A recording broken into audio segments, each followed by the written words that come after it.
بسم اللہ الرحمن الرحیم۔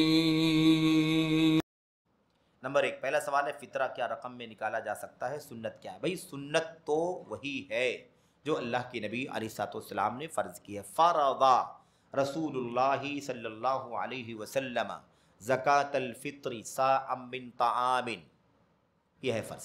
سنت کیا ہے؟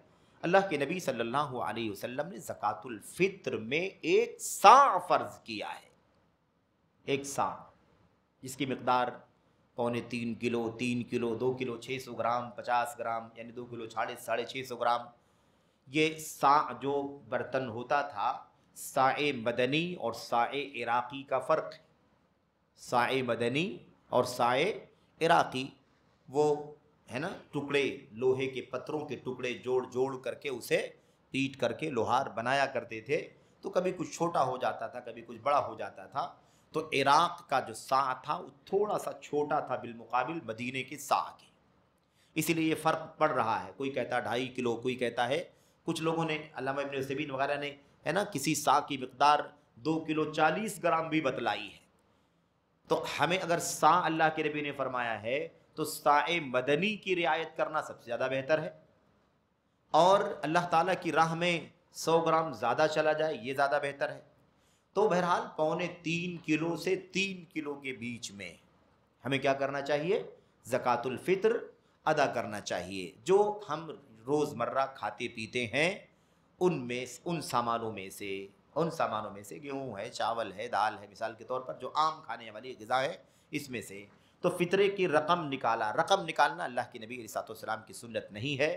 رقم نکالنا اناج کے بجائے، دال چاول گیہوں کے بجائے، مثال کے طور پر یا عربوں کے اندر کھجور ہے، مکھن ہے، پنیر ہے، کشمش ہے، ان تمام چیزوں کے بجائے، جو ہے، ان تمام چیزوں کے بجائے رقم جہاں تک نکالنے کی بات ہے تو صحیح بات یہ ہے، علامہ ابن عثیمین رحمۃ اللہ علیہ فرماتے ہیں کہ جو شخص سنت رسول کی خلاف ورزی کر کے اناج کے بجائے ایک صاع کی مقدار میں ادا کرنے کے بجائے جو لوگ نقد ادا کریں گے وہ زکوٰۃ الفطر ادا نہیں ہوگا۔ دلیل کیا ہے ان کی؟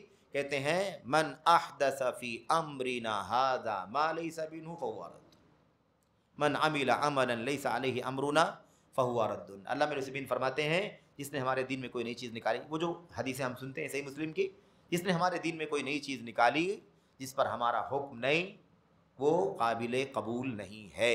رد یعنی مردود علی صاحبہ، وہ قبول نہیں کیا جائے گا بلکہ اسے اس پر جو نکالنے والا ہے اس پر لوٹا دیا جائے گا، رد کر دیا جائے گا۔ جو کوئی ایسا عمل کرے گا جس پر ہمارا حکم اور فیصلہ نہیں ہے وہ قابل قبول نہیں ہے بلکہ قابل رد ہے۔ تو یہ ہے زکوٰۃ الفطر کا مسئلہ۔ اس لیے آپ سے گزارش ہے کہ آپ سنت رسول کے مطابق اناج سے ہی زکوٰۃ الفطر نکالیں۔ زکوٰۃ الفطر کہاں سے نکالیں؟ فرض رسول اللہ، ہم سنت پر عمل کریں۔ سنت رسول اہل سنت ہیں، اہل حدیث ہے، الحمدللہ۔ اس شرف پر، اس سعادت پر اللہ تعالیٰ کی حمد کرے کہ ہم نہ عقل پرستی پر چلتے ہیں، نہ شخصیت پرستی پر چلتے ہیں، نہ دیکھی دیکھا سنی سنا پر چلتے ہیں، بلکہ ہم کس پر چلتے ہیں؟ اللہ کے نبی علیہ السلام کی سنت پر۔ اللہ کے نبی نے ایک صاع فرض کیا ہے، ایک صاع فرض کیا ہے۔ ظاہر کہ درہم دینار اللہ کے نبی علیہ السلام کے زمانے میں تھے، کیش دیا جا سکتا تھا، نقد دیا جا سکتا تھا، پھر بھی وہ چیز اللہ کے نبی نے نہیں اس کی طرف رہنمائی نہیں فرمائی۔ اس لیے صحیح یہی ہے کہ اصل یہی ہے کہ آدمی ایک صاع نکالے زکوٰۃ الفطر میں۔ اناج نکالنے میں کیا کہتے ہیں، نقد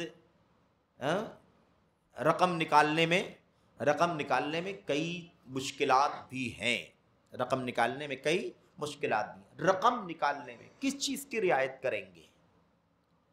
ایک صاع گیہوں کی قیمت الگ ہے، ایک صاع چاول کی قیمت الگ ہے، ایک صاع کھجور کی قیمت الگ ہے، پھر کھجور کون سی قسم کی ہے اس کی قیمت الگ ہے، ایک صاع مکھن کی قیمت الگ ہے، ایک صاع پنیر کی قیمت الگ ہے، ایک صاع کشمش کی قیمت الگ ہے، ایک صاع 3.25 کلو 3 کلو 1200-1300 روپے کا بن جائے گا، مطلب ایک اندازے کے مطابق میرے بھائیوں۔ اور گیہوں چاول 150-200 روپے بن جائیں گے، اور کیا بن جائیں گے۔ تو مسئلہ یہ ہے کہ قیمت کس کی قیمت نکالیں، سمجھ رہے ہیں؟ تو ایسا نہیں ہے، بہتر یہی ہے کہ ہم سنت پر چلتے رہیں۔ اور دوسری چیز یہ ہے کہ نقد ادا کرنے میں، رقم ادا کرنے میں، وہ جو زکوٰۃ الفطر میں سا ادا کرنے کا جو ایک ظاہر باہر شعار ہے، وہ شعار کیا ہو جائے گا؟ وہ بند ہو جائے گا، چھپ جائے گا۔ مدینے کے، اس سے پہلے بھی ہم نے غالباً ذکر کیا ہے کہیں کہ مدینہ طیبہ میں، خیر پرانی بات ہے، اب نہیں معلوم کیا صورتحال ہے، ہم جب مدینہ میں زیر تعلیم تھے تو ہم طلبہ نے اپنی آنکھوں سے دیکھا ہے کہ مسجد نبوی کا جو مرکزی گیٹ ہے، جس کا نام اس وقت شاہ فہد گیٹ ہے، باب الملک فہد ہے مرکزی گیٹ 19 نمبر، اس کے بالکل سامنے آپ آئیں گے تو باب تمار نامی ایک علاقہ ہے، باب تمار نامی علاقہ ہے۔ اس علاقے میں ایک بڑا سا میدان ہے بالکل روڈ سے لگا ہوا، وہاں الحمدللہ زکوٰۃ الفطر دینے کا پورا نظام ہے۔ 1 سا کی تھیلیاں، 2 سا کی تھیلیاں، 3 سا کی تھیلیاں، 4 سا کی تھیلیاں، 10 سا کی تھیلیاں، یعنی 25 کلو 30 کلو کی تھیلیاں، اور زکوٰۃ الفطر لینے والے فقراء، مساکین، محتاجین بھی بڑی تعداد میں وہاں موجود ہوتے ہیں۔ ہر آدمی آتا ہے وہاں سے خریدتا ہے، ایک آدمی کا دینا ہے 1 تھیلا اٹھا کر کے فقیر کے حوالے کر دیتا ہے، 2 تھیلا دینا ہے خریدتا ہے فقیر کے حوالے کر دیتا ہے۔ ظاہر باہر شعار ہے، امت دیکھ رہی ہے کہ زکوٰۃ الفطر یہ عید کے دن اللہ تبارک و تعالیٰ کے فقیر بندے اناج کے لیے یہاں وہاں دوڑ بھاگ کی کوشش نہ کریں، اناج ہی پیٹ بھرنے کے انتظام کے لیے زکوٰۃ الفطر ہے۔ کپڑے کا انتظام، چپل کا انتظام ہے کہ نہیں، کرائے بھاڑے کا انتظام اور دیگر ضروریات کا انتظام جو ہے وہ انتظام زکوٰۃ سے ہوگا، جس پر گفتگو چل رہی ہے۔ زکوٰۃ کا جو فنڈ ہے نا، اس سے ان کا سارا خرچہ ہوگا۔ یہ اس لیے نہیں ہے کہ ہم زکوٰۃ الفطر ان کو نقدی دے دیں، رقم دے دیں اور وہ جائیں، آپ 10 لوگوں کا زکوٰۃ الفطر پائیں 1500 روپے، اور جا کر کے اس سے 1 جوڑا کپڑا لا کر کے پہن لیں، اور عید کی صبح ہو تو پھر ہاتھ پھیلا کر کے ہم کو کھانے کے لیے دو۔ ہاتھ پھیلانے پر مجبور نہ ہو۔